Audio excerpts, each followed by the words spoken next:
특별히 유대 기독인들에게 좀 더 믿음에 대해서 가르치고 있는 이유는 무엇이죠? 담비야, 무엇이지? 유대 기독인들은 어떻게 생각하기 때문이죠? 무슨 소리 하십니까? 네. 아니요, 더 정확하게는요. 나래 민경이 뭐 답이 딱 안 나오는데 의진이 네, 하나 거기에 추가가 더 돼야 됩니다. 뭐죠? 동현이 맨날 내가 묵상에다가 더하기를 넣어주는 게 뭡니까? 믿음 더하기 율법으로 의를 얻으려고 하기 때문에 그것이 아니라고 참 믿음에 대해서 가르쳐주고 있는 거죠. 아는 집에 가서 하시고요. 이런 가르침의 가장 큰 문제는 뭐냐면 가만히 생각하면 그리스도의 십자가를 평가절하하는 데 있습니다. 왜냐하면 의를 얻기 위해서 믿음에다가 율법의 행위를 더한다는 것은 그리스도의 십자가를 믿는 것만으로는 부족하다고 여기는 것밖에 되지 않기 때문입니다. 그죠? 믿음으로 끝난다면 거기서 끝내야 되는데 거기에서 내가 뭔가 행위를 보태야 된다면 의를 얻기 위해서는 믿음에다 내가 뭔가를 더해야 되구나. 그리스도의 십자가가 뭔가 부족하구나라고 여기는 것밖에 되지 않기 때문에 그렇습니다. 그러니 이런 가르침을 받아들이게 될 경우 믿음 더하기 율법은 의다라는 걸 받아들이게 될 경우 예상되는 결과는 두 가지예요. 한 가지는 구원의 박탈입니다. 박탈이에요. 십자가를 부족하게 여기면 도대체 그 무엇으로 구원을 받을 수 있을까요? 구원의 박탈입니다. 또 한 가지는 박탈되지는 않다고 하더라도 의인의 지위를 온전히 누릴 수 없다는 겁니다. 이 경우는 그리스도를 잘 몰라서 행위로 나아가는 사람들에 해당됩니다. 저번주에 설교했던 것처럼 우리는 성령 안에 있는 사람인데 성령 안에 있는 걸 몰라서 성령 안에 있게 해주세요라고 엉뚱한 일을 벌이는 것과 똑같아요. 거지가 이제 왕자의 신분이 되었는데 그것을 믿지를 못해서 왕자지만 거지처럼 살아가는 것과 똑같아요. 신분은 변했습니다. 그러나 현실은 거지 같아요. 그죠? 현실은 거지 같아요. 마찬가지로 중심에 믿음이 있다면 우리는 구원을 받지만 계속 그 믿음을 이렇게 유지할 수 있는 믿음이 없고 행위로 나를 채우려고 하기 때문에 온전한 의인의 지위를 누릴 수가 없게 돼버린다. 저는 정말로 많은 교인들이 이 두 가지에 해당한다고 생각합니다. 대다수의 교인들은 구원을 받지 못한 상태에 이르고 있으며 그나마 남은 소수 중에서 의인의 지위를 온전히 누리지는 못하는 의인들이라고 저는 그렇게 생각해요. 이렇게 생각하는 데는 대부분의 교인들 중에서 성경이 말하는 의인의 지위와 역할을 누리면서 사는 사람이 참으로 없기 때문이에요. 성경이 말하는 의인의 지위와 역할은 대단한 겁니다. 맞습니까? 네. 어디 하나를 떼놓고 생각해도 아무것도 염려하지 말고 이 대단한 거예요. 항상 기뻐하고 쉬지 말고 기도하고 범사에 감사하라. 너무너무너무 대단한 겁니다. 너희가 가지는 평안은 세상이 주는 평안과 같지 않다. 너무나 대단한 거예요.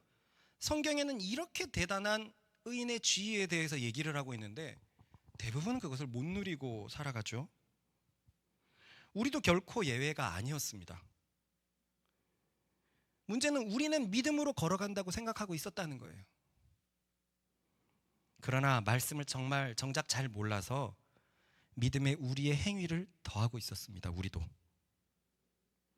우리는 행위로는 구원을 얻는데 아무런 도움이 안 된다는 것을 잘 알고 있으면서도 믿음 더하기 의지나 믿음 더하기 결단이나 믿음 더하기 용기로 신앙생활을 해왔어요. 그리스도를 전하는 것에 대해서 생각을 해봅시다. 성경에서 말하는 의인은 그리스도를 전할 수밖에 없는 사람이 됩니다. 내가 가지고 있는 지위가 엄청나기 때문에 그래요. 그러나 이 믿음에 거하지 않으면 우리는 그리스도를 전하려고 솔직히 얼마나 피똥 쌉니까? 용기를 가지고 전하고 의지를 가지고 전하고 그것도 안 되면 결단을 해보고 그런데 그것은 내 것이 아니기 때문에 결국 더 큰 정죄에 빠지고 그러니 우리의 삶에 사실 온전한 축복이 임할 수가 없었죠. 하나님께서는 감사하게도 우리의 중심을 보시고 약간의 축복을 주신 것은 사실이었지만 우리의 삶에는 여러 상처들도 함께 했고 넘어가지 못하는 담도 함께 있었고 확실히 성경이 말하는 의인의 지위를 못 누리고 산 것은 사실입니다. 이제 우리는 그 이유를 알죠. 이제 알게 되었습니다. 그것은 성도가 칭의를 얻는 것은 믿음이 전부인데 우리는 믿음이 전부라는 생각으로 살지 못했기 때문이에요. 예수를 믿으면서 우리가 무엇을 해야 된다고 생각을 했어요. 해야 된다고 했어요. 믿음의 행위를 가져온다는 것을 알면서도 그 행위를 우리 힘으로 가져오려고 했어요. 그것이 아니었다는 겁니다. 한마디로 우리는 지난 시간들은 참된 믿음 속에서 걸어가지 못했다는 거예요. 그러니 구원은 받았으나 의인의 지위와 역할을 온전히 누리지 못하는 삶을 살아왔던 것입니다. 정말 단적인 예가 최근 목요일 날 살펴봤던 서로 사랑하는 부분이죠. 갈라디아서를 우린 다 끝냈기 때문에 사실 로마서의 대략적인 흐름도 알아요. 근데 그 갈라디아서의 끝을 보면 믿음의 결과는 결국 성도 사랑이었어요. 저는 그 원리를 이미 알고 있었기 때문에 지난 10년 동안 서로 사랑, 성도 사랑을 굉장히 강조해 왔어요. 좀 이거 좀 약간 좀 의의를 더하자면 서로 사랑을 가장 강조한 목회자 중에 한 명이라는 의의가 있어요. 이 의의는 천국 못 갈 의의인데 하지만 그렇게 강조해도 현실은 그것만큼 따라오지 못했어요. 대부분이 여전히 사랑을 못하는 것 때문에 힘들어하고 있고 어떻게 하면 사랑을 해야 되는지 고민하고 있고 이러고 있단 말이죠. 10년 동안. 왜 그랬을까요? 사랑을 믿음으로 하려고 했던 것이 아니라 우리의 의지, 우리의 결단, 우리의 용기, 우리의 혼적인 것들로 하려고 했기 때문에 그랬어 왔습니다. 한마디로 사랑을 우리의 행위로, 우리의 육체로 하려고 했죠. 그러니까 사랑은 왜 이렇게 어려운가요? 세상 사람들은 어려울 수밖에 없죠. 그 사랑을 육체로 해결하려고 하니까요. 그런데 우리도 똑같았었어요. 그 사랑이 하나님의 사랑이 너무 중요해갖고 해야 된다는 걸 알았지만 이건 좋았는데 과정이 완전히 잘못됐어요. 과정을 우리 힘으로 하려고 했던 거예요. 우리의 힘으로. 그러나 말씀은 우리의 힘으로 사랑을 할 수 없다는 것을 분명히 말합니다. 왜냐하면 따라합시다. 사랑은 오직 하나님께 속한 것이기 때문이다. 읽어봅시다. 시작.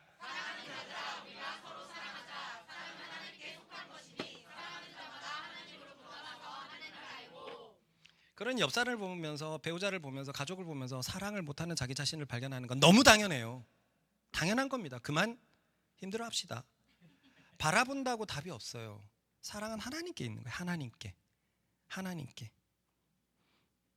그러니 참된 사랑은 하나님을 믿는 믿음 속에서 그래서 그리스도와 연합되어 있다는 것을 아는 믿음 속에서 자연스럽게 내 삶에 흘러 들어오는 겁니다. 아까도 말했지만 하나님께서 우리를 구원하시기 위해 사실상 모든 것을 다 하셨습니다. 맞습니까? 네. 그리고 무기력한 우리들은 그것을 믿어버렸어요. 하나님은 이 사실이 너무 좋은 거예요. 왜? 동현이가 뭐 자기 스스로 레고 블록을 진짜 창작해갖고 너무 잘했다고 해봅시다. 알리고 싶잖아요. 누가 알아줬으면 좋겠잖아요. 마찬가지로 무기력한 우리들이 죄에서 절망하는 우리들을 위해서 하나님께서 이미 구원의 방법을 만세전부터 다 정하셨다는 거예요. 근데 그 방법은 쉬운 것이 아니었죠. 자신의 아들을 죽이는 것까지 포함되어 있었단 말이에요. 그러니 하나님은 이 사실을 알아주는 사람들, 이 사실을 참으로 믿는 사람들이 너무 그냥 어여쁘게 여기시는 겁니다. 그래서 그 믿음을 갖고 있는 사람들을 사랑하시는 것이고 죄인에게 하나님의 사랑이 몰려드니까 하나님께 몰려드니까 우리는 점점 건강하는 사람, 사랑하는 사람으로 변화되는 것입니다. 한마디로 우리의 믿음이 성장할수록 성령께서 우리의 삶을 변화시킬 것이라는 거예요. 사랑은 믿음으로 가능하다는 걸 이제 알았습니다. 그러니 갈라디아서나 로마서에서 바울의 믿음의 강조는 결코 갈라디아 교인이나 로마 교인들을 위한 것이 아니었다는 것을 이제는 받아들이십시다. 모든 그리스도인들을 위한 거였어요. 모든. 단 한 사람도 사랑하는 게 쉽지 않습니다. 맞습니까? 이 중에서 많은 사람들이 목자 사랑하는 것도 참으로 어려워했어요. 거의 대부분이 겪는 문제입니다. 그래요. 사람 사랑하는 것은 우리에게 안 됩니다. 그렇게 사랑스러운 자녀들도 마냥 사랑만 되는 거 아니거든요. 그래서 바울은 모든 그리스도인에게 외치고 있습니다. 하나님께 의를 얻는 것은 믿음이 전부이며 참된 믿음을 가질 때 성령께서 그리스도처럼 사랑하는 삶을 살게 될 것이라고 말입니다. 그러니 우리는 사랑하는 삶을 살아야 됩니다. 그럴 때 예수님은 우리를 제자로 인정해 주실 것입니다. 읽어봅시다. 시작. 너희가 서로 사랑하면 이로써 모든 사람이 너희가 내 제자인 줄 알리라. 그리고 이제는 우리는 분명히 이제 알고 있습니다. 사랑하는 삶을 살기 위해서, 그리스도의 제자로 인정받기 위해서 우리의 힘으로 의지를 가지고 결단하는 것이 아니라 더더욱 우리의 눈을 그리스도에게 고정시켜야 된다는 것을 이제 우리는 알게 되었습니다. 왜냐하면 다시 말하지만 그리스도를 향한 참된 믿음을 보시고 성령께서, 하나님께서 우리를 사랑하는 삶으로 변화시킬 것이기 때문입니다. 이 믿음을 가장 기뻐해요. 하나님의 최고의 업적을 그대로 받아들이는 사람을 하나님은 너무나 기뻐하실 수밖에 없지요. 그러니 더더욱 예수를 바라보는 우리들 되십시다. 아멘. 읽어봅시다.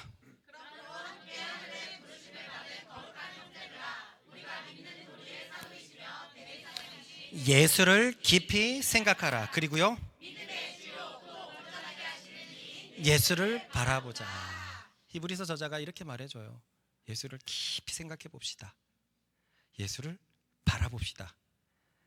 왜냐하면 예수님은 우리의 믿는 도리의 사도시며 믿음의 시작이시며 온전하게 하시는 분이기 때문에 그렇습니다. 이 사실을 알아야 돼요. 이제 예수님을 온전히 바라볼수록 그 믿음에 더 거할수록 사랑하는 삶이 될 수밖에 없다. 우리의 삶에 핑계를 댈 수가 없습니다. 그 믿음으로 나아가는 우리들 되십시다. 그래서 바울은 교인들에게, 특히 유대인들에게 율법의 행위로, 곧 사람의 행위로 의를 얻지 못한다는 것을 구약을 들어서, 위인들을 들어서 증명을 했죠. 먼저 아브라함의 경우였습니다. 읽어봅시다. 시작. 성경이 무엇을 말하느냐? 아브라함이 하나님의 믿음에 그것이 그에게 의로 여겨지라 되었느니라. 보다시피 아브라함은 성경에 분명히 기록되어 있기를 그가 하나님의 앞에서 의로움을 얻은 것은 어떤 다른 행위 때문이 아니라 오직 믿음 때문이라고 너무나 선명하게 기록되어 있습니다. 이렇게 아브라함이 믿음으로 의롭게 된 것을 설명하면서 이어서 믿음의 성질에 대해서 설명을 하죠. 읽어보겠습니다. 시작. 일하는 자에게는 그 삭시 은혜로 여겨지지 아니하고 몫으로 여겨지거니와 이를 아니할지라도 경건하지 아니한 자를 의롭다 하시는 이를 믿는 자에게는 그의 믿음을 의로 여기시나니. 다시 말하지만 저는 4장에서 이 두 구절이 가장 중요하다고 생각해요. 이것이 믿음의 성격에 대해서 말하고 있거든요. 그리고 이것은요, 사람에게 되게 거슬리는 거예요. 사람에게. 이렇게 4명이 청소하기로 했는데 단비가 내내 뺀질됐다고 해봅시다. 3명이 다 거슬려요. 그런데 제가 와가지고 4명을 똑같이 보상을 한다는 것은 이 3명이 거슬립니다. 맞지요? 쟤는 한 것 없는데 왜 그러냐. 제가 그럽니다. 그래, 너는 한 것대로 줬고 단비에겐 내가 넓은 마음으로 줬는데 여기서 욕할 게 무엇이냐. 이 말도 맞잖아요. 주고 싶은 사람 마음이죠. 그대들을 차별한 것도 아니고 주고 싶은 마음, 사람의 마음이잖아요. 주고 싶은 사람이 더 자비롭다고 해가지고 뭐라고 할 것은 아니란 말입니다. 그런데도 우리는 거슬리거든요. 이게 초등학문이라는 거예요. 한 대로 보상을 받아야 되는데 하지 않는 대로 보상받는 것을 되게 싫어합니다. 수저에 대해서 왜 그렇게 우리가 분노를 합니까? 금수저들이 한 것 없이 부모와 그 조상들의 행위를 통해서 이 복을 받고 가니까 그것에 대해서 분노하는 거예요. 반대로 자수성가는 왜 그렇게 높여줍니까? 진짜 열심히 살아갖고 자기가 이룬 거니까 그거는 만족스럽거든요. 그런데 믿음은 그것과 정반대의 성질을 가지고 있어요. 일을 안 했는데 보상을 줍니다. 이 거슬려요. 정말 거슬려요. 불경건한 사람을 경건하다고 말해요. 경건하다고 말해요. 이 거슬리는 겁니다. 이 거슬림이 우리 속에 없어져야 돼요. 이 거슬림이 있으면 우리는 계속 하나님께 뭔가 하려고 하거든요. 근데 내가 일을 못하는 자라는 걸, 불경건한 자라는 걸 완전히 인식을 할 때, 완전히 받아들일 때 그제서야 보상이 주어지고 경건의 은혜가 주어지는 줄로 믿습니다. 근데 이거 진짜 쉽지 않단 말이에요. 정말 쉽지 않아요. 초등학문 속에서 우리는 행위대로 판단합니다. 마음으로 판단을 할 수 있는 것은 정말 쉽지 않은 행위입니다. 이러한 아주 적절한 예로 바울은 다윗을 들었습니다. 읽어봅시다. 시작.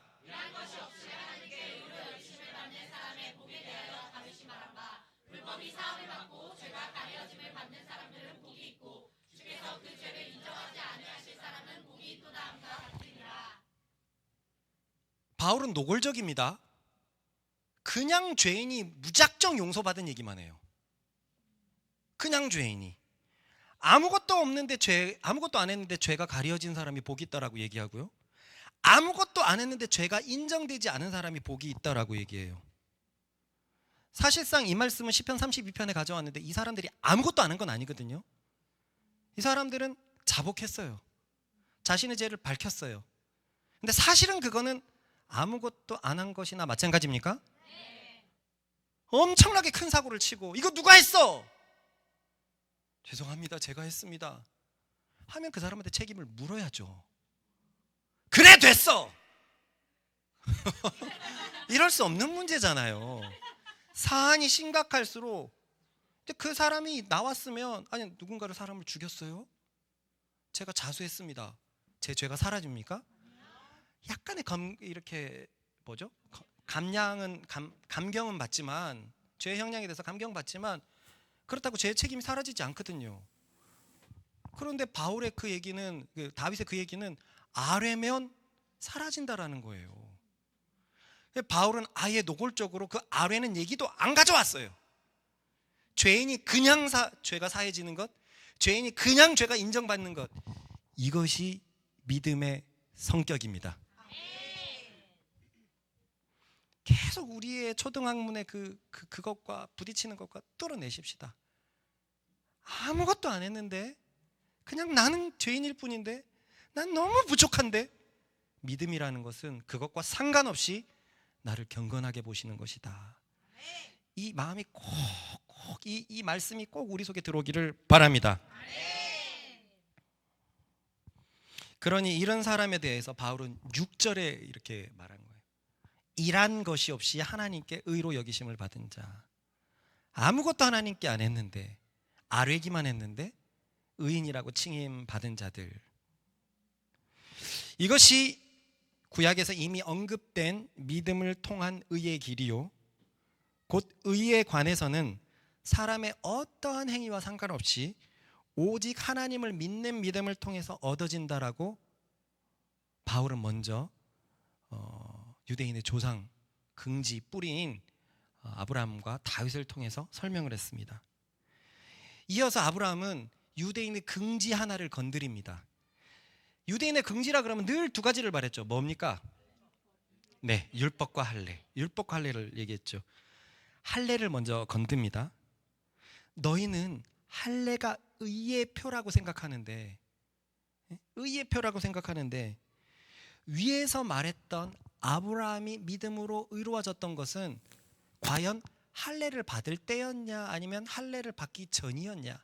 성경적인 표현으로 할례시냐 무할례시냐 읽어봅시다. 시작. 그런즉 이 복이 할례자에게냐 혹은 무할례자에게냐? 무릇 우리가 말하기를 아브라함에게는 그 믿음이 의로 여겨졌다 하노라. 그런즉 그것이 어떻게 여겨졌느냐? 할례시냐 무할례시냐? 할례시가 아니요 무할례시니라. 그가 할례의 표를 받은 것은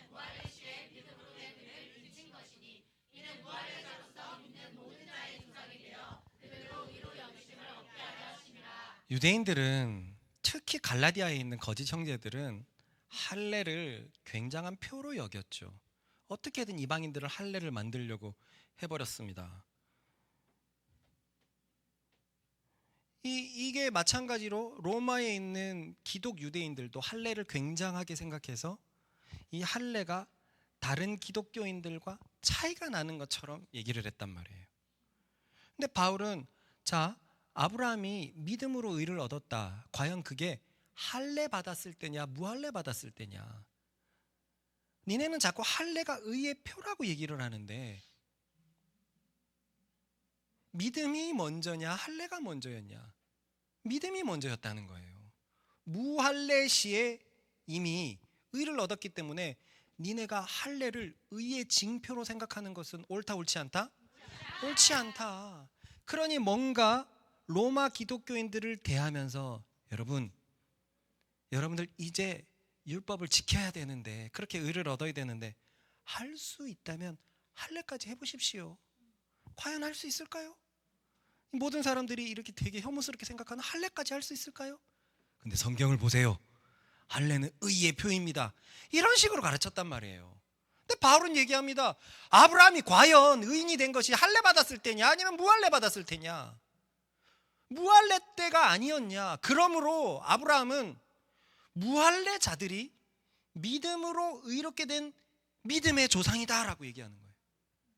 그러니까 너희만 조상이라고 얘기하는데 유대인들 너희는 아니다. 아브라함은 믿음으로 무할례 시에 의를 얻었기 때문에 아브라함은 모든 무할례자들의 믿음으로 의를 얻는 자들의 조상이 된다라는 것을 말해주고 있습니다.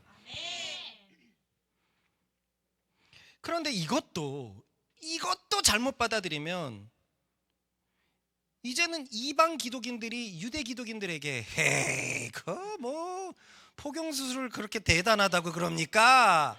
아브라함도 무할례의 의를 얻었는데 무할례가 대박이지요. 얼마든지 사람은 그럴 수 있어요. 자신의 무할례를 또 자랑할 수 있단 말이죠.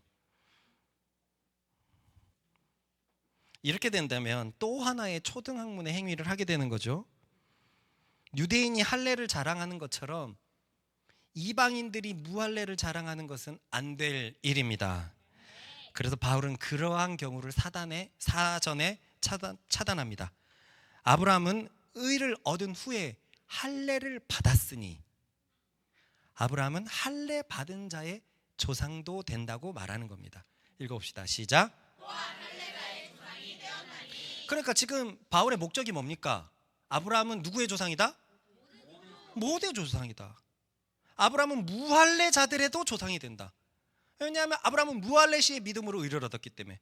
그런데 그것뿐만이 아니라 아브라함은 할례자의 조상이 되기도 한다. 왜냐하면 아브라함이 믿음으로 의를 얻은 다음에 할례를 받았으니까.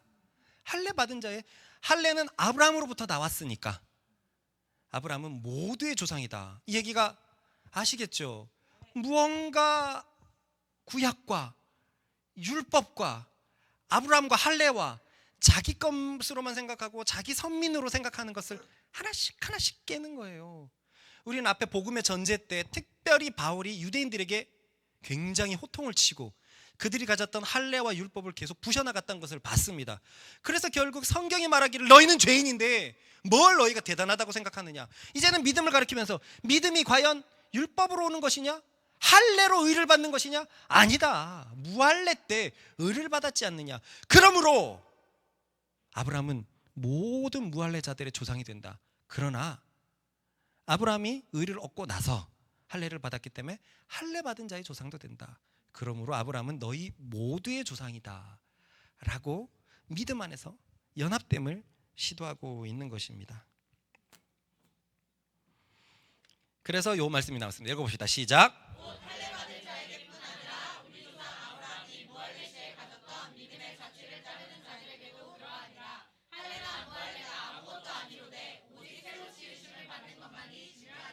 바울의 요점은 이 갈라디아에서 나왔어요. 할례를 받냐 안 받냐가 중요한 게 아니라는 거예요. 중요한 것은 믿음으로 새롭게 되었느냐, 너희가 의인이 되었느냐, 이것만이 중요한 표시입니다. 자, 지금까지 아브라함은 믿음으로 의를 얻는 것에 대해서 두 가지의 예를 들었어요. 하나는 조상들의 예를 들었습니다. 또 하나는 할례의 예를 들었어요. 마지막 남은 게 뭘까요? 유대인들의 긍지인 아브라함과 다윗이 믿음으로 의를 받았다는 것을 설명했고, 또 유대인의 긍지인 할례로 의를 받은 게 아님을 설명했으니까 남은 긍지 하나가 뭡니까? 율법 그 자체죠. 이제 바울은 율법으로 의를 얻는 것이 아님을 설명할 것입니다. 사실 이게 갈라디아서 묵상을 통과한 우리에겐 좀 익숙해요. 그래서 그 익숙함을 가지고도 새롭게 바라보십시다. 읽어보겠습니다. 시작.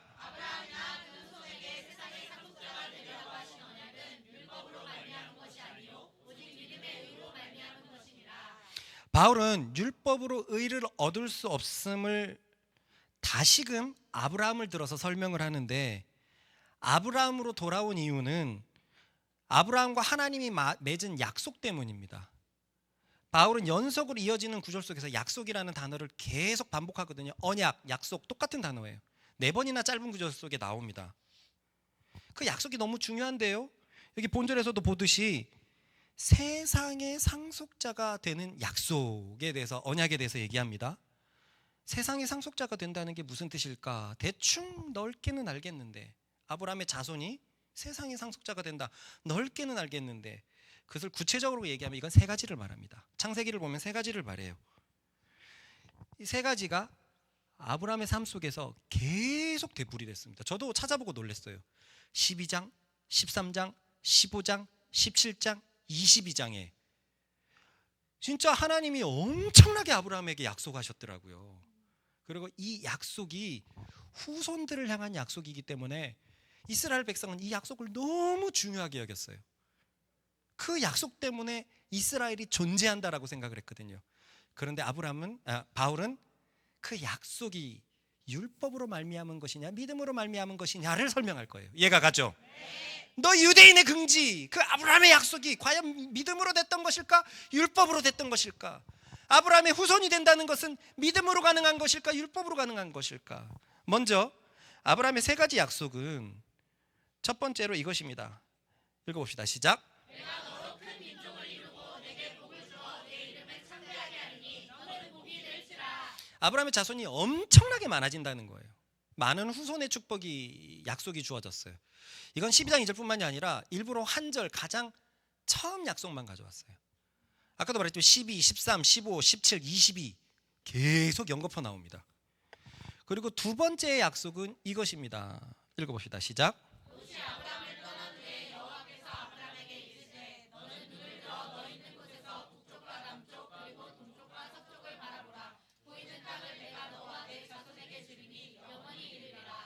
처음에는 자손이 많아지는 것에 대한 약속이라면, 두 번째는 땅을 소유한다는 약속이에요.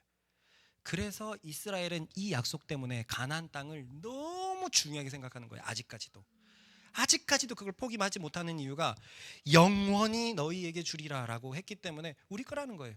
이 집념 때문에 2000년 동안 땅이 없었어도 땅을 찾아낸 거예요. 얼마나 이 약속을 중요하게 여기는지 알겠죠?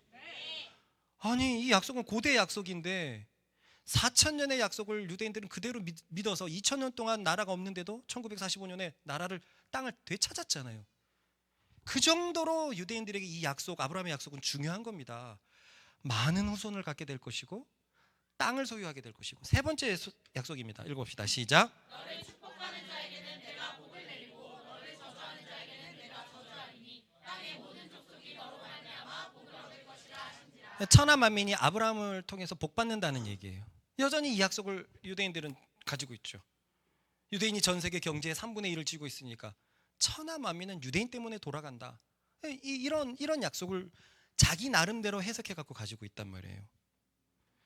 특히 이런 아브라함의 약속들 중에 눈여겨봐야 될 약속이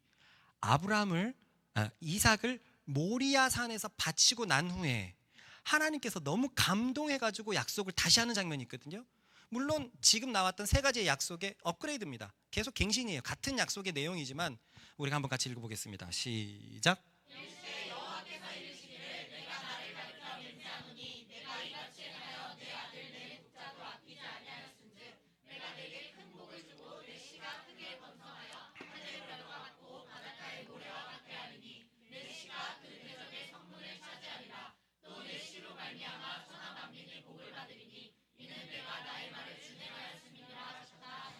여기서 보면 땅의 약속은 나오지 않아요.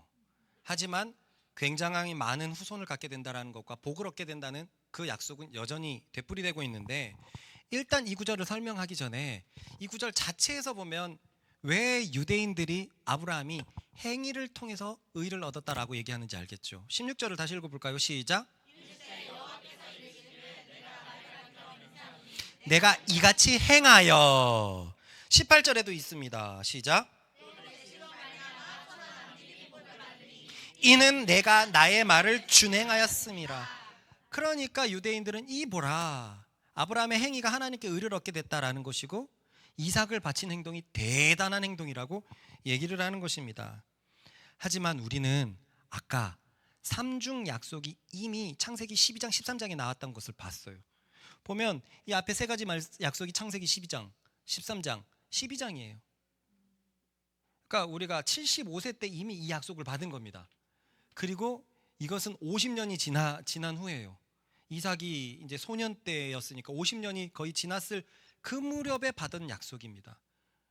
그러니까 사실 아브라함이 행위 때문에 이 축복을 받은 겁니까? 아니요. 아브라함의 믿음이 이 행위를 가져온 것이죠. 이 축복은 먼저 됐던 거예요.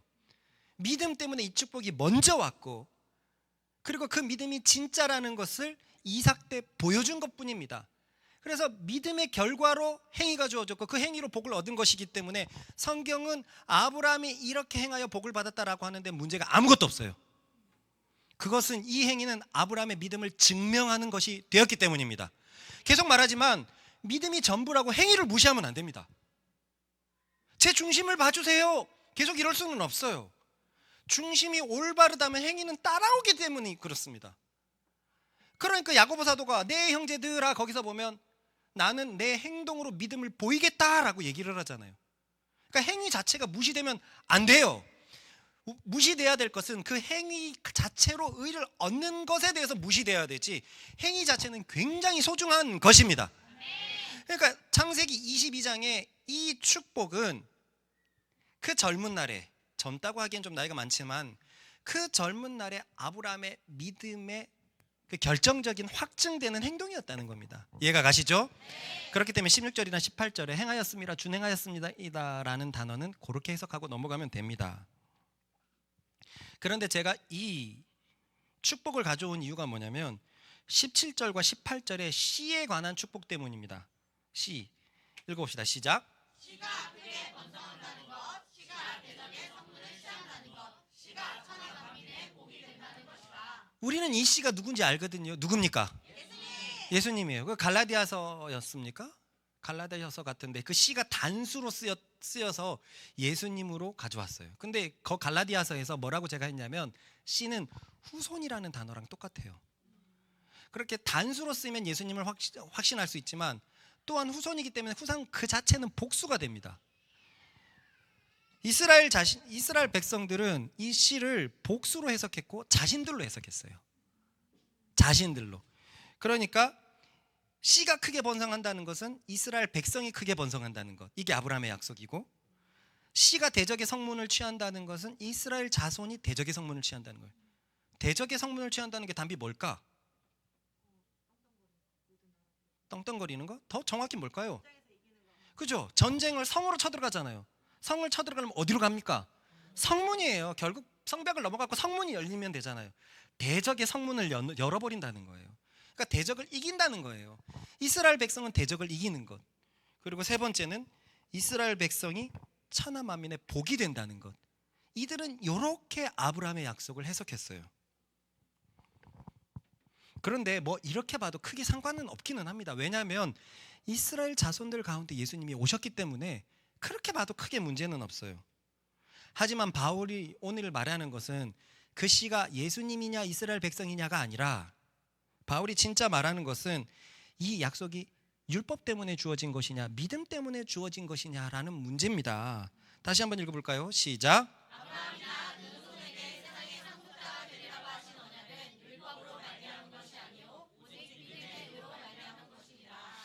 우리는 봤지만 아브라함의 믿음은 창세기 15장에 나와요. 15장. 그리고 이 약속들은 22장에 걸쳐 있는 그 씨의 약속들은 믿음으로 이미 약속을 받은 것을 이삭을 바침으로 확증을 한 거죠. 이에 바울은 분명히 선언합니다. 너희의 그 유산, 아브라함의 유산, 너희가 꽉 붙잡고 있는 그 축복, 그 언약은 믿음으로 인한 것이지 율법으로 인한 것이 아니다. 이 논지를 갈라디아서에서는 이렇게 펼쳤죠. 연대기적으로 펼쳤습니다. 율법은 아브라함보다 430년이나 늦게 등장한 것인데 아브라함의 약속은 율법과 상관이 없다는 거예요. 그 구절 한번 볼까요? 시작. 내가 이것을 말하노니 하나님께서 미리 정하신 언약을 430년 후에 생긴 율법이 폐기하지 못하고 그 약속을 헛되게 하지 못하리라. 이미 율법 전에 이런 약속들이 왔는데 희한하게도 이스라엘 백성들은 율법을 지켜서 아브라함의 약속을 얻으려고 자꾸 생각을 하고 있단 말이죠.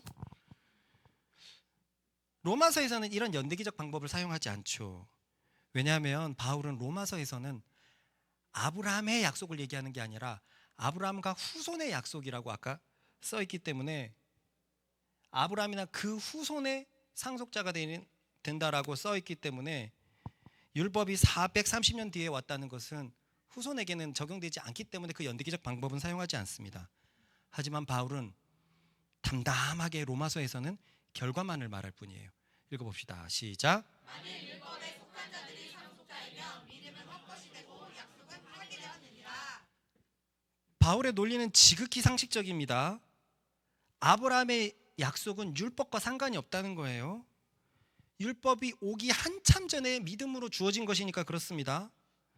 다시 한번 말하지만 갈라디아서의 때 살펴봤지만 아브라함의 할례 사건도 믿음 이후의 사건이었고 아브라함의 약속은 12장 13절부터 나오는데 15장에는 믿음으로 칭의를 얻은 사건이 나오고 17장에 가서야 할례 사건이 나와요.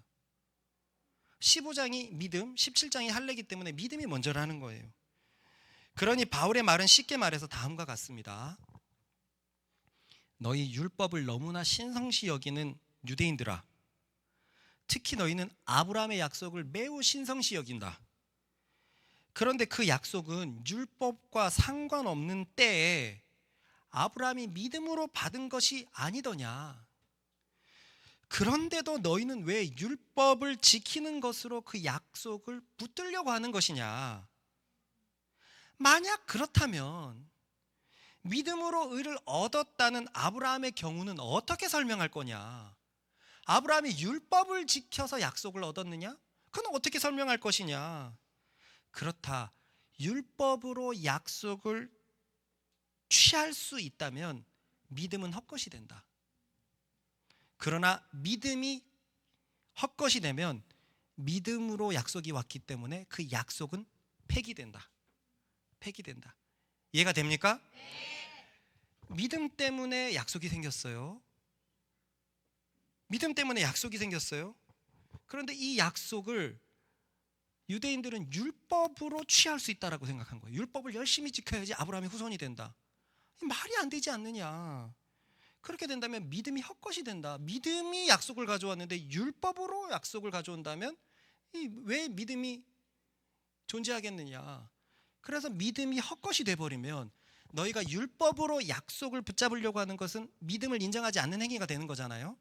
그렇게 돼버려갖고 믿음이 헛것이 되면 너희를 향한 아브라함의 약속도 폐기가 된다는 거예요.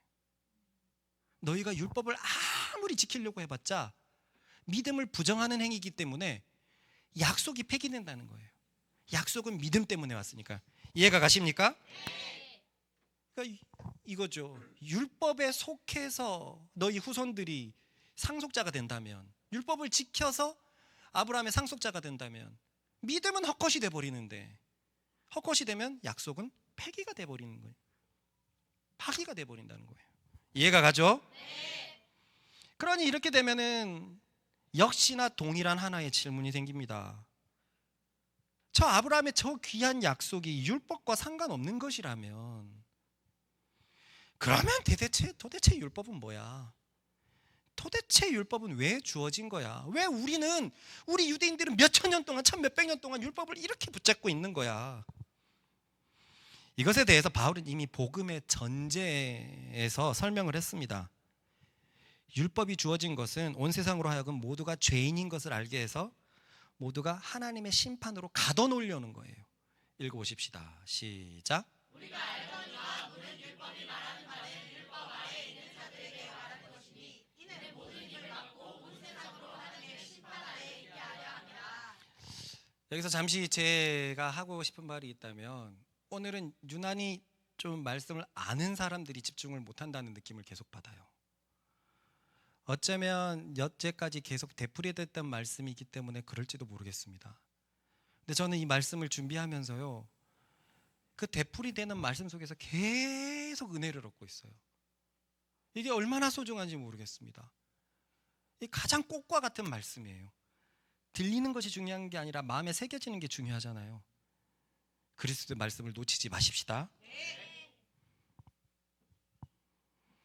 이처럼 율법은 온 세상으로 입을 막고 하나님의 심판 아래에 있게 하려 함이라. 율법이 너 죄인이래. 그렇습니다. 율법은 죄인인 것을 알리기 위해서 주어졌습니다. 그래서 이렇게 말씀이 전제에서 있었죠. 시작. 그러므로 율법의 행위로 그의 앞에 의롭다 하심을 얻을 유죄가 없나니 율법으로는 죄를 깨닫느니라. 그리고 율법은 죄인만 될 뿐입니다. 죄인이 되면 우리는 하나님께 어떻게 되죠? 뭘 가져오죠? 하나님의 진노를 가져오죠. 읽어봅시다. 시작. 율법은 진노를 인도하나니 율법이 없는 곳에는 범법도 없느니라. 율법을 괜히 알아버려서 괜히 죄인이 돼버렸습니다. 이 말의 의미를 알겠죠? 그래서 어떤 의미에서는 율법을 몰랐으면 더 나았을 수도 있어요. 죄인들의 입장에서는. 율법을 몰랐었더라면 대단한 죄책감을 안 가질 수 있으니까요. 알고 짓는 죄와 모르고 짓는 죄, 뭐가 문제입니까? 알고 짓는 죄가 더 문제잖아요. 내가 나쁜 것을 알고 있었는데 정확하게 법조항 때문에 내가 나쁜 것이 드러나 버렸습니다. 더 죄인이 돼버렸죠. 더 죄인이 돼버렸습니다. 근데 여기에 약간 아리송하게 하는 단어가 있어요. 그건 범법이라는 단어예요. 죄라는 단어가 들어오면 좀 더 편한데, 율법이 없는 곳에는 죄도 없느니라라고 말하지 않고 범법이 없다라고 말하는 거예요. 앞에서부터 이어지는 뉘앙스는 죄가 자연스럽습니다. 그러나 한번 쉽게 생각해 봅시다. 율법이 없다고 죄가 사라집니까? 그럴 수는 없죠. 죄가 있었는데 율법이 주어짐으로 죄를 심히 죄되게 만드는 것이 율법이었지, 율법을 모른다고 죄가 없다는 건 말이 안 돼요. 율법이 있기 때문에 자신이 죄인임을 깨닫게 되었습니다. 그런데 제가 아까 이렇게 말했죠. 율법이 없다면 더 나았을지도 모른다. 그러니까 율법 때문에 모르고 짓는 죄가 아는 죄가 돼버렸어요. 그러니까 범법이라는 것은 하나의 죄를 정확히 짓는 그 행위를 말하는 거거든요. 그러니까 율법이 없었다면 죄인인 것을 깨닫고 있었는데, 율법이 생김으로 나는 어느 죄의 범법자 죄인인 게 드러나 버린 거예요. 그러니까 정확한 죄인, 범법자가 돼버린 거죠. 그러니 여기서 바울은 죄 대신에 범법이라는 단어를 쓰고 있습니다. 죄를 정확히 범하다라는 그 범법이라는 단어를 쓰고 있는 거예요. 요지는 율법은 죄를 담당하기 위해서 주어진 것이지 의를 위해서 주어진 게 아니라는 겁니다. 그리고 우리는 몇 주간의 시간을 통해서 의는 에덴 동산 때부터 오직 믿음으로 주어지는 것을 보았습니다. 그러니 율법의 행위를 통해서 의를 얻으려고 하는 것은 율법을 너무나 잘못 알고 있는 거예요. 전혀 가능하지 않은 수단을 이루려고 하는 것이기 때문입니다. 자, 그러면 이렇게 됩니다. 지금까지 4장의 논리 전개는 아브라함을 들어 믿음으로 의를 얻는다는 것을 설명했고, 다윗을 들어 믿음의 성격을 설명했습니다. 그냥 죄인이 의롭게 되는 것, 죄사함을 받는 것. 그리고 할례나 무할례는 믿음과 상관이 없다는 것을 설명을 했고, 그리고 지금은 율법은 의는커녕 정반대인 죄를 담당하는 기능을 설명하고 있어요. 그러니 앞에서부터 보면 바울은 유대인들이 잘못 생각하고 있는 부분을 하나씩 그 긍지들을 다 부수고 있는 것을 알 수 있습니다. 그리고 이제는 바울이 선언합니다. 아브라함이 받은 그 위대한 약속은 믿음으로 주어진 거라는 거예요. 읽어봅시다. 시작. 그러므로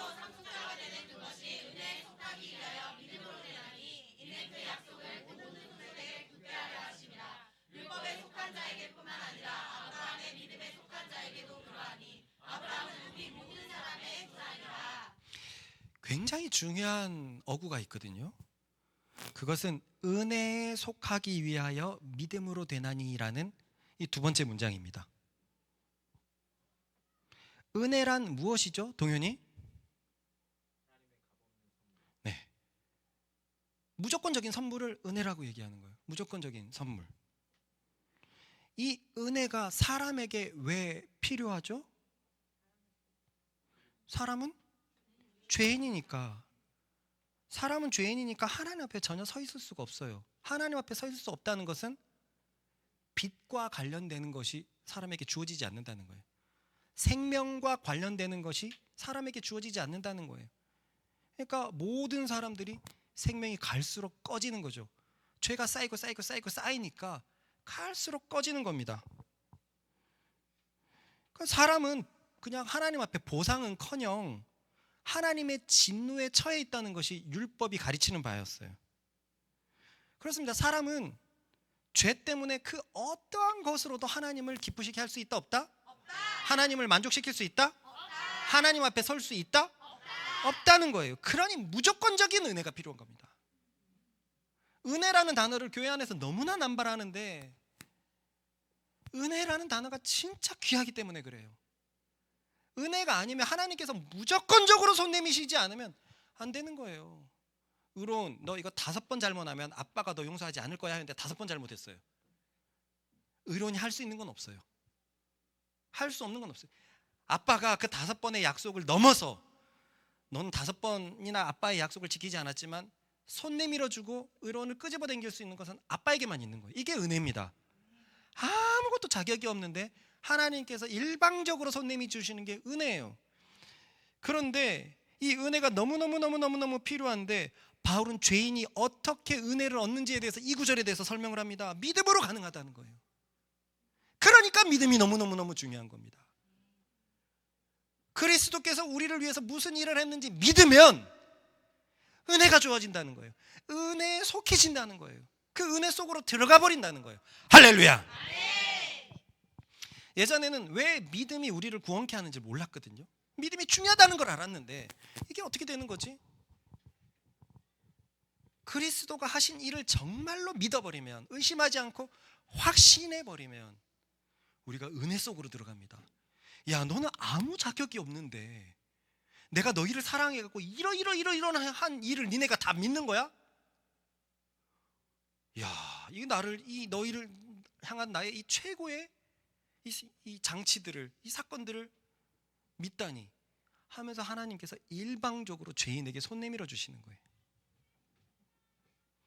그러니 이 구절을 해석하자면 아브라함의 상속자가 되는 약속은 사람의 행위로 되는 것이 아니라 오직 은혜에 속해 있기 때문에 믿음으로만 가능하다는 겁니다.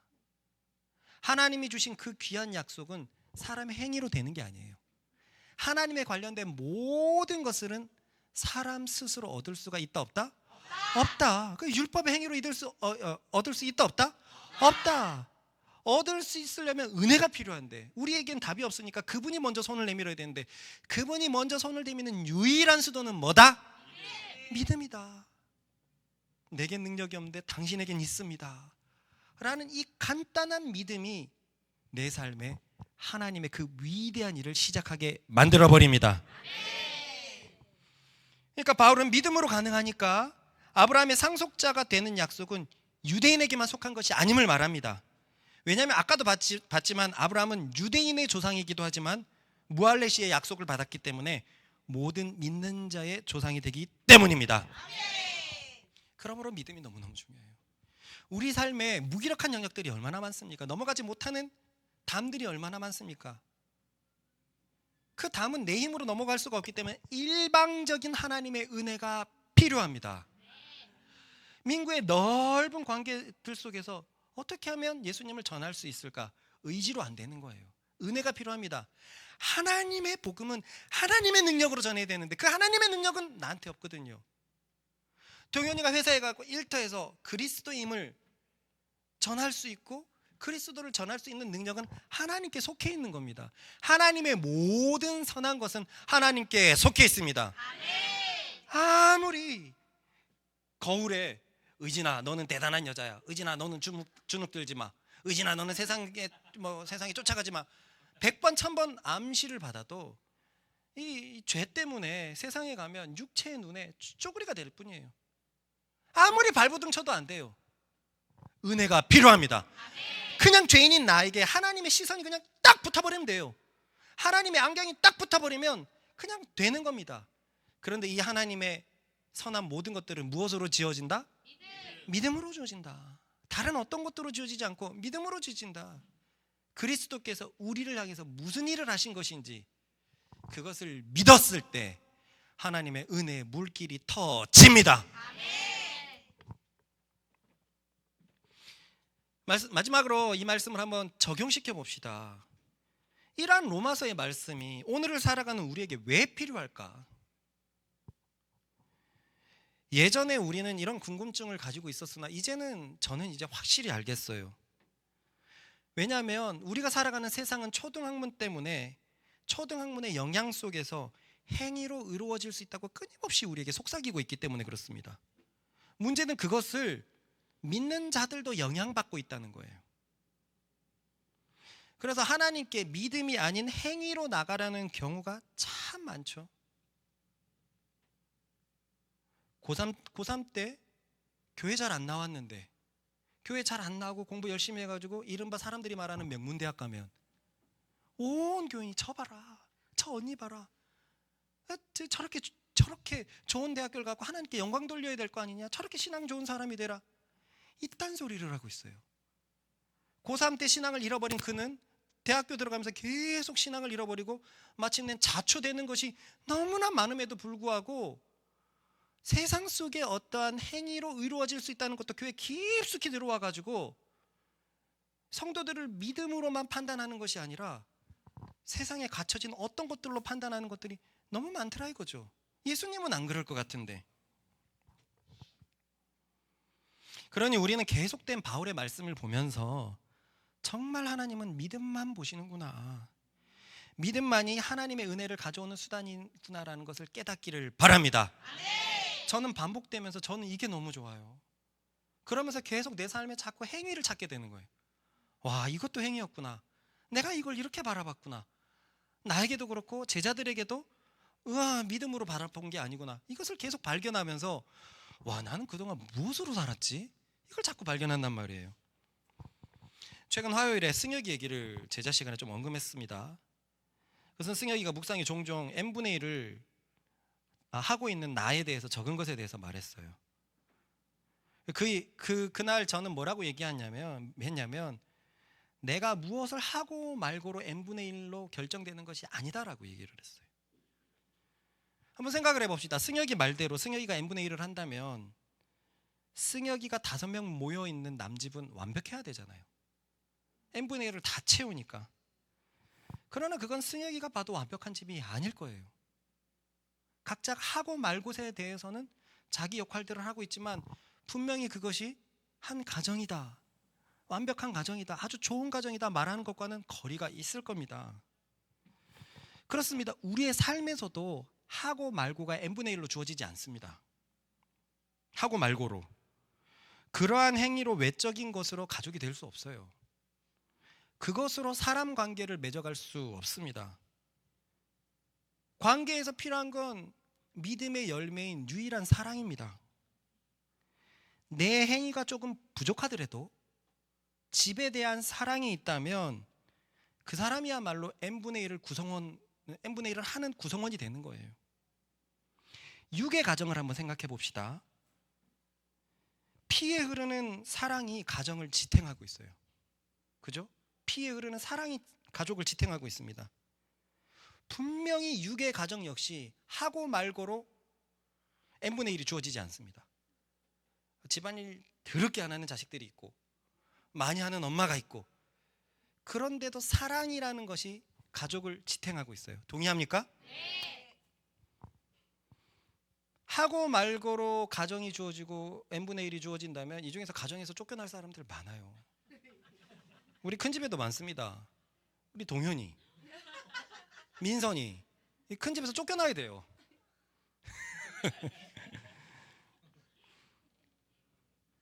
로마서와 같이 의로 믿음을 얻는 것이라고 가르친 갈라디아서의 결론이 무엇이었습니까? 계속 강조하지만 믿음으로 의를 얻은 자들이여 서로 사랑하라, 서로의 짐을 지라, 이것이었습니다. 참 믿음이 있다면 진정한 사랑이 흘러간다는 것을 갈라디아서가 말하고 있어요. 그러니 갈라디아서의 표현대로라면 하고 말고로 n분의 1이 정해지는 것이 아니라, 주어지는 것이 아니라 내가 서로의 짐을 지는 것으로 주어지는 겁니다. 나를 한번 예를 들어서 한번 보십시다. 화요일 날에 저는 이런 말을 했어요. 저는 이제 집안에 해야 되는 일들을 n분의 1로 나눈다면 n분의 1보다 더하는 사람이 됐어요. 하고 말고에 대해서는 n분의 1보다 분명히 더하는 사람이 되었습니다. 그런데 이상하게 내가 더한다고 해서 다 잘하는 게 아니라 내가 집안에서 못하는 영역들이 분명히 있습니다. 그러니 실제로 내가 일을 좀 더 한다고 하더라도 내가 못하는 영역을 누군가 채워준다면 그게 그렇게 고마울 수가 없어요. 우리가 편의상 큰 집이 10명이라고 생각해 봅시다. 10%를 해야 되는데 실제로 전체적인 관리와 뭐 하면 내가 아마 15%, 20%를 담당할지 모르겠어요. 근데 그것은 나에게 별로 짐이 되지 않더라는 거예요. 근데 이렇게 감당을 해도 내가 못하는 영역들이 있거든요. 그 영역들을 누군가가 채워주면 나는 그게 다 만족이 되고 해소가 되더라는 거예요. 과연 부부 사이가 하고 말고의 n분의 1로 관계가 좋아질까요? 딱 집안일을 5대5로 합시다. 그래서 5대5로 잘 나눠갖고 한다면 부부 사이가 아주 좋아질까요? 아닙니다. 사랑하는 마음 안에서 실제로 서로의 짐을 질 때 완벽한 연합이 되는 거예요. 이 세상 어디에서 n분의 1이 주어질 수 있을까요? n분의 1을 똑같이 나눴다고 하더라도 사람은 그 안에서도 비교하거든요. 내가 조금 더 하는 것 같아.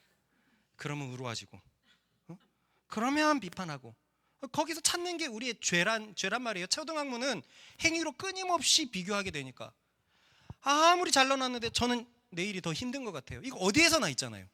어디에서나 있잖아요. 애초에 하고 말고로는 n분의 1이 불가능하다는 거예요. 그런데 우리가 친구 사이나 가족이나 보면 n분의 1이 그걸로 안 되더라는 거죠. 못하더라도 사랑을 주고 있으면 10대 때 남자 자식들 한번 봅시다. 집안에서 무슨 도움이 됩니까? 도대체 무슨 도움이 됩니까? 도대체. 그런데 엄마 사랑해, 아빠 사랑해, 이 말로는 자식의 역할을 다 해버리는 겁니다. 맞습니까? 다 해버리는 거예요. 부부 사이도 마찬가지입니다. 반드시 하고 말고를 누가 더 하게끔 되어 있습니다. 그런데 그것이 부부관계를 판가름 내는 게 아니라 서로가 서로의 짐을 지고 있는가, 그것으로 연합이 되더란 말입니다. 자주 말한 대로 마음이는 자신의 옷이나 가방을 아무데나 잘 벗어둡니다. 이 앞에서 아무리 말해도 잘 벗어둡니다. 그러나 마음이가 남편 옷이나 자식들의 옷은 정말로 정리를 잘해요. 정말로 정리를 잘해요. 그것을 알기 때문에 내가 마음이의 영역을 더하는 것에 대해서 조금 더 의의가 없습니다. 마음이가 잘하는 영역이 있고 내가 잘하는 영역이 있고 서로 지탱한다는 거예요. 서로. 다시 말하지만 내가 잘하는 영역은요, n분의 1보다 더해도 상관이 없습니다. 내가 잘하기 때문입니다. 저는 큰 집에서 라면 담당하거든요. 처음에는 목자기도 하고 나이도 있고 이러다 보니까 n분의 1을 다 하기가 좀 애매해서 나는 라면을 끓일게, 다른 수고는 너희가 맡아줘, 이런 것에서 출발을 했어요. 내가 라면을 잘 끓이기도 하고. 근데 큰 집이 라면을 너무 많이 먹는 거예요. 너무 많이 먹는 거예요. 그래 일주일에 2-3번씩 계속 소환이 됩니다. 계속 소환이 됩니다. 어느 날인가 내가 집에 이렇게 딱 들어갔는데 민경이가 큰아빠 비비면 빨리 좀 해주세요. 그래가지고 내가 짜증이 났었어요. 이게 왜 나한테 맡겨놨나? 그리고 비비면은 내 소속도 아닌데 비비면은 니네가 해. 그래가지고 이제는 비비면 나한테 안 맡기는데, 팔도 비비면 나한테 안 맡기거든요. 민구가 잘 끓이는데. 근데 다른 라면들은 다 내가 한단 말이에요. 내가 잘하는 영역은 그렇게 해도 별 스트레스가 없어요. 동현이가 요리에 빠진 지 좀 오래됐잖아요. 요리를 맡는 것에 대해서 스트레스가 없어요. 민선이가 늘 얘기합니다. 저 요리에 쏟는 마음을 방에서 좀 쏘아줬다면 얼마나 좋을까. 전 그러죠. 그게 어디야. 전체적인 밸런스를 맞춰가니까 그게 어디야 라고 얘기를 하는데, 내가 잘하는 영역은 좀 더 해도 상관이 없더라 이거예요. 60% 70%를 해도 내가 못하는 20, 30%를 채워줄 수 있으면 그게 완벽하더란 말입니다. 그렇습니다. 중요한 것은 서로가 서로의 짐을 질 때 그 집은 점점 더 이상적으로 돌아갈 것입니다. 중요한 것은 사랑인 거예요. 아까 읽은 말씀처럼 서로 사랑함이 그리스도인의 표지였습니다. 그리고 이제 우리는 새롭게 배우고 있어요. 사랑은 하나님께 속해 있어서 우리 힘으로 불가능하다는 것을 이제 배우고 있습니다. 그러니 세상은 아무리 사랑을 노래해도 사랑을 얻을 수가 없는 거예요. 사랑은 하나님께 속해 있기 때문에 그렇습니다. 사랑은 사랑이신 성령께서 우리를 위해서 일하실 때만 생겨나는 감정인 줄 믿습니다. 그리고 그런데 그 성령은 우리의 믿음을 통해서만 일하시거든요. 왜냐하면 믿음이야말로 은혜를 가져오니까, 믿음이야말로 우리의 삶에 하나님을 개입하게 만드는 거니까, 우리가 믿을 때 성령께서 우리 속에서 사랑으로 우리를 변화시켜 주시는 것입니다. 그렇습니다. 그래서 믿음만이 하나님을 움직이게 하는 수단이라고 말하는 거예요. 그 믿음이 하나님의 은혜를 덧입게 만들고, 그 믿음이 결국 내게 사랑하는 삶을 가져오기 때문에 그렇습니다. 우리는 계속 복음을 배우고 있어요. 복음은 한마디로 예수 그리스도께서 우리를 위해서 한 일이라고 말합니다. 그리고 계속 초청해요. 이 복음을, 이 위대한 일을 믿음으로 취하라. 그저 그 복음을 믿기만 하면 그 복음이 내 것이 되고 곧 그리스도가 내 것이 돼버립니다. 이 말도 안 되는 특혜가 믿음의 성질이라고 하는 거예요. 정말 믿기만 하면 됩니까? 그걸로 됩니까? 우리의 타락한 본성은 계속 물어보는데, 성경은 아무것도 더 하지 마라. 아무것도 더 하지 마라. 정말 믿기만 하면 하나님께서 일하신다. 그러니 다윗도 막 얘기하지 않습니까? 죄를 그저 자복했더니, 사시는 하나님을 믿고 죄를 자복했더니 하나님이 그냥 죄 없다라고 봐주시는 말도 안 되는 특혜가 믿음 때문에 일어나는 것입니다. 그러니 우리에게 필요한 것은 첫째도 둘째도 믿음입니다. 왜냐하면 이 믿음이 은혜를 가져오고 이 믿음이 사랑을 가져오기 때문이에요. 이 믿음이 내 삶의 구원을 가져오기 때문입니다. 그리스도를 믿는 믿음 안에서 우리의 모든 삶의 문제가 해결이 되는 이유가 믿음이야말로 하나님의 은혜를 가져오는 수단이 되기 때문입니다. 많은 사람들이 세상이 말하는 성공을 해도 외롭고 힘들고 각박하게 느껴지는 것은 그 사랑을 못 얻기 때문인데, 그 사랑은 하나님에게만 있기 때문인데, 이 믿음만이 하나님의 사랑을 가져옵니다. 그렇다고 이 믿음 자체를 우리가 해야 되는 대단한 어떤 행위로 생각하지 마세요. 도와주세요. 저는 능력이 없습니다. 당신의 능력이 있습니다. 이 행위가 뭐가 대단한 행위입니까? 우리 자신의 완전한 인정과 하나님에 대한 무한한 신뢰인데 사실은 대단한 게 아니란 말이죠. 하지만 이 무기력함 속에서 외치는 연약한 외침이, 절대자를 향한 확신의 외침이 하나님의 그 위대한 것을 내 삶에 풀어 놓습니다. 그러니 우리는 이 믿음을 집중해야 되는데, 그래서 이 말씀처럼 그리스도를 보고 또 보고 또 보고 또 봐야 될 줄 믿습니다. 도대체 믿음에 대해서 어떻게 될지 모르겠습니까? 답을 해드릴게요. 그리스도를 안 봐서 그렇습니다. 이 시간에는 그리스도를 듣기 때문에 그 정도 믿음은 생긴 거예요. 그런데 믿음으로 그 정도 믿음은 생겼지만 계속 믿음에서 자라가야 되는데 우리가 그리스도를 더 안 보기 때문입니다. 더도 알고 덜도 아니고 이거예요. 또한 그리스도를 볼 때 어떠한 마음으로 보냐, 그것이 믿음을 가져오겠죠. 사람은 보는 것대로 살아갑니다. 무엇이든지 심는 대로 거둘 거예요. 우리의 마음에 그리스도를 심으면 그리스도가 거두어질 것입니다. 말씀을 맺으면서 정말 사랑하는 교회가, 서로 사랑하는 교회가 되어 가십시다. 그래서 예수님을 기쁘시게 하는 우리들이 되십시다. 세상과 완전히 다른 사랑을 가진 교회가 되십시다. 그러기 위해서 그리스도를 바라보고 더 바라보고, 자꾸 내 삶에 무기력함이 등장하면, 내 삶에 염려와 불안이 등장하면 더 그리스도를 바라보십시다. 저도 수십 년 동안 몰랐어요. 수십 년 동안 몰랐습니다. 그런데 그 진리가 이제서야 제게 왔어요. 이제서야 너무 쉬웠구나. 그리스도를 바라보는 것에서 모든 것이 해결되는데. 그래서 이 시간 같이 기도하십시다. 주님, 말씀 사랑에게 참 믿음을 부어주세요.